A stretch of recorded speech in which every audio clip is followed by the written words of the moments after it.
ऑफिसला कॉल आहे. मला आज काही पत्रकार मला फोन आले आणि त्याच्यावर त्यांनी मी याच्यावरती प्रतिक्रिया द्यावी म्हणून मला सांगण्यात आलं. त्याच्यामुळे मी एक 5 मिनिटं आपल्याशी हा विषय बोलणार आहे आणि संपणार आहे. खरं तर आता मला प्रेस घेणं किंवा आता काही बोलणं, कारण माझ्या मुलाखती झालेल्या आहेत,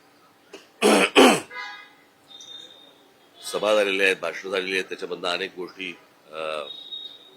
मी बोललेलो आहे.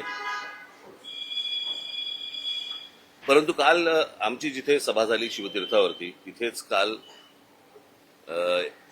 देवेंद्र फडणवीस आणि एकनाथ शिंदे आणि बाकी सगळ्या मंडळींची एक सभा झाली आणि त्याच्यामध्ये देवेंद्र फडणवीस असं म्हणाले की राज ठाकरे जे गौतम अडाणीबद्दल जे बोललेले आहेत, तर त्याच्यामध्ये मग त्यांनी टाटा, अंबानी आणि इतर सगळ्या उद्योगपतींचा पण विषय काढला आणि त्या उद्योगपतींचं देखील ग्रोथ झालेली आहे अशा प्रकारे त्यांनी गोष्ट सांगितली.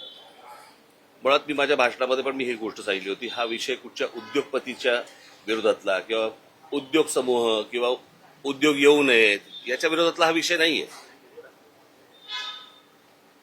विषय आहे की उद्या अंबानी असतील, टाटा असतील, इतर उद्योग समूह असतील, बिर्ला असतील, कोणी हिंदुजा असतील, अजून कोणी लोक असतील, त्यांना इथपर्यंत पोहोचायला साधारणपणे 50, 60, 100 वर्ष लागलेली आहेत.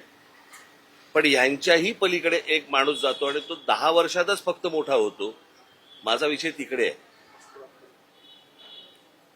म्हणजे उद्या तुमचं सिमेंट पासून, स्टील पासून, पोर्ट्स पासून, एअरपोर्ट्स पासून, विजेपासून या सगळ्या गोष्टींची मोनोपॉली ज्या वेळेला एका माणसाकडे यायला लागते, त्यावेळेला एखादा माणूस हा या देशाला वेठीस धरू शकतो आणि त्याला सगळ्या गोष्टी पुरवणारं हे केंद्र सरकार ज्या वेळेला असतं आणि त्यांना ज्या वेळेला केंद्राकडनं ज्या वेळेला पूर्णपणे एक रेड कार्पेट असतं आणि कुठेही जा आणि काही करा.